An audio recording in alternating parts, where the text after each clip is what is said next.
Assalamu alaikum. My name is Ashta Shafkat and I along with my partner Kinza Tamkeen going to discuss about applications of different titrations while doing analysis in medical labs. First application is determination of total mass of antioxidant substances and antioxidant capacity per unit mass in serum using redox titration. Serum is basically fluid and solute component of blood which does not play a role in clotting. It is blood plasma without fibrinogens. Antioxidant substances basically includes enzymes and other substances like vitamins. Antioxidant capacity per unit mass is the average activity of antioxidant substances. The antioxidant capacity of human body is closely linked to health. Total antioxidant capacity of human serum, which is denoted by alpha, depends on enzymatic and non-enzymatic components. Antioxidant material in serum is a mix of components. Now, Kinsa, what do you know about indicator and suitable method for antioxidant capacity of the body? Total antioxidant capacity is generally used as an indicator of the antioxidant capacity of body, reflecting the sum of all the antioxidant substances present in the serum. The potassium permanganate and iodometric methods are suitable methods for this redox titration. The antioxidant capacity per unit mass can be obtained by dividing the total antioxidant capacity by total mass of all substances. Next, talking about method of determination. First of all, specimens of serum were collected from 100 subjects each from two different age groups over 75 years and 20 to 40 years old. The serum was diluted into a series of concentrations following which standard oxidation agents that is KMnO4 for potassium permanganate method and I2 for iodometry were added to each concentration of serum and the absorbance of mixture that optical density was measured. Now Kinza will tell the equation to calculate total antioxidant capacity and average activity of antioxidant in serum. Total antioxidant capacity can be calculated with the equation Ta is equal to 100 over optical density OD1 plus OD2 plus OD3 plus OD4 plus OD5. The average activity of the antioxidant substances was obtained by dividing the total antioxidant capacity by the mass of antioxidant substances, and the formula is A is equal to Ta over M. Now let's talk about results, Kinza. I think the potassium permanganate method generated similar results to iodometric method. Yes, compared with the younger age group, total antioxidant capacity in the over 75-year age group was found to be significantly reduced, along with decrease in mass of antioxidant substances and average activity levels in human serum. And it is a suitable approach for determining the average activity and mass of antioxidant substances in human serum. Next application is the establishment of a method for measuring antioxidant capacity in urine based on oxidation reduction potential and the redox couple molecular iodine in potassium iodide. This is a new method for determination of antioxidant capacity of human urine based on the redox couple and to evaluate the redox status of healthy and diseased individuals. It is a convenient method for the evaluation of redox state of human body that removes the trauma of blood sampling and avoids cross infections. Next, talking about the method of determination. Based on linear relationship between oxidation reduction potential and logarithm of concentration ratio of redox couple, that is I2 and Ki, and oxidation reduction potential of solution with a non-ratio of I2 over Ki will change when reacted with urine. Both vitamin C and urine were reacted separately with redox potential solution for accuracy, and the new method was compared with traditional method of iodine titration and then used to measure the antioxidant capacity of urine samples from 30 diabetic patients and 30 healthy subjects. Now let's talk about results. Yes, the changes in the values of oxidation reduction potential over time were measured using direct method. The oxidation reduction potential falls very noticeably during first hour. The rate of decrease slowly gradually after first hour, but oxidation reduction potential value is still falling after 8 hours. A long time is thus needed to obtain a stable reading. Oxidation reduction potential for both control group and group in which urine had been added to the electrode solution were stable within 120 seconds, indicating that I2 over Ki method has appropriate stability. Yes, as a result, a new method for measuring the antioxidant capacity of clinical urine has been established. Now let's talk about the advantages of this new method for determining the antioxidant capacity of human urine. I think it has better stability. It has less possible interference as well. and it has better rapidity and sensitivity. Now let's talk about the applications of redox titration in dentistry. In the case of the teeth whitening, hydrogen or carbamide peroxide are the active ingredients in whitening agent. And they are highly similar in chemical composition as carbamide peroxide and breaks down into hydrogen peroxide when applied to teeth.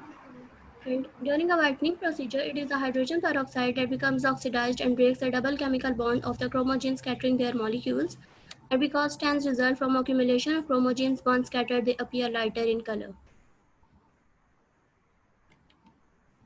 Next application is the determination of amount of HCG hormone in pregnancy. HCG is human chorionic gonadotropin hormone. So can you, Rashta, you tell me what type of titration it involves? Yes, this determination is basically an example of acid-base titration. It is used to determine whether someone is pregnant or not. And the process involved in it is put a few drops of urine on the test tube of pregnancy kit. A positive result will appear in the indicated area as a color change. These results can also confirm other problems in pregnancy such as vitamin D deficiency.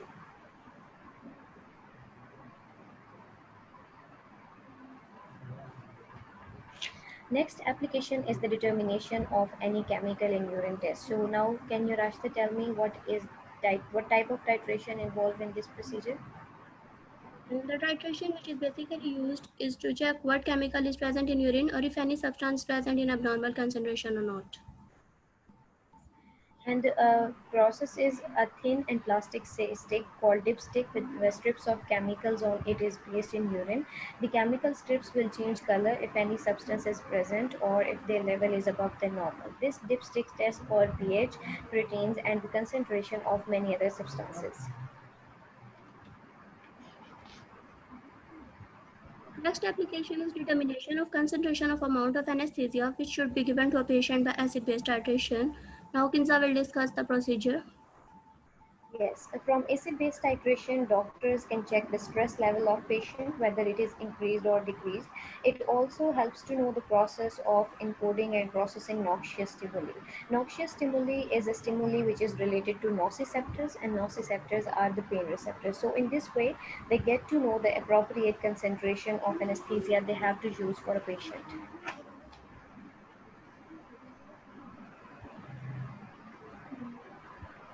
Next application is the determination of glucose or sugar level in diabetic patients. So what type of titration is it, Rashta? It is basically acid-base titration for measurement of blood sugar levels. A portable testing machine is used for this purpose. And a drop of blood is put on the strip of machine. The reagent present on the strip will mix with the blood and the resulting reaction will show the glucose level on the screen of machine.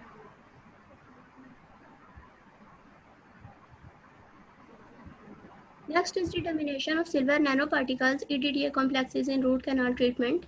It is an application of complexometric titration and root canal treatment involves removal of smear layer. Smear layer is an amorphous layer formed on dentin tissues mainly containing minerals such as calcium. And for the removal of this smear layer, RCT, root canal treatment, uses 17% EDTA with silver nanoparticles forming EDTA silver nanoparticles complex as a disinfectant agent. EDTA incorporates both its chelating and antimicrobial capacity.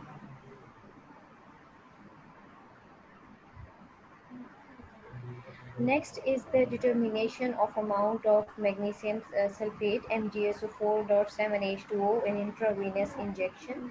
Magnesium is the second most plentiful cation of intracellular fluids. Its deficiency causes structural and functional disturbances. One such condition caused due to its deficiency is hypomagnesemia. Magnesium sulfate in injection is used to treat this and also to prevent seizures. And the amount of magnesium sulfate in intravenous injection is determined by complexometric titration with EDTA. Now let's discuss about the method of this process. The solution of magnesium sulfate is taken in conical flask.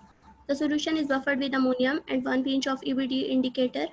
The solution color becomes wine red. This wine red color is due to formation of magnesium EBD complex. Now Kinza will discuss the last step. When EDTA solution is added, EDTA will replaces the indicator and will form a more stable complex, and the color will change from wine red to blue. Next. Next is the determination of total antioxidant capacity of serum using potassium permanganate agar method. Potassium permanganate, having formula KMNO4, is used as an oxidant to determine the antioxidant capacity of serum. So basically, what is this process, Rashta? This process is basically based on diffusion of serum in agar. The agar method is precise for detecting total antioxidants in serum.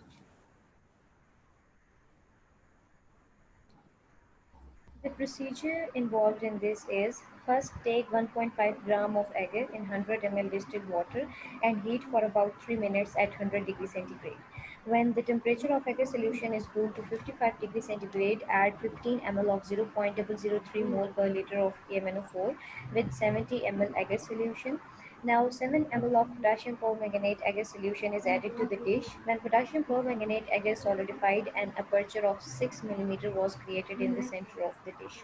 What is the remaining procedure, Rashna?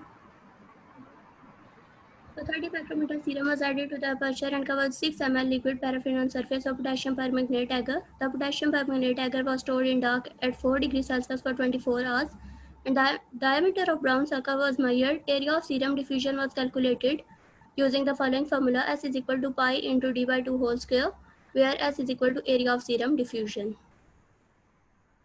Now talk about the results. Yes, the results. The redox reaction occurred between the antioxidants in the serum and the oxidant KMNO4. In potassium permanganate, agar serum diffused from whole center to all the sides. The color of potassium permanganate agar changed from purple to brown, showing a decrease in KMNO4. Area where the redox reaction occurred turned brown, while the non-redox area turned red, and the boundary between two areas was clear. This is the best method for determination of total antioxidant capacity in serum as it requires less reagent and less sample. That's all about the medical lab analysis involving the titration procedure. Thank you.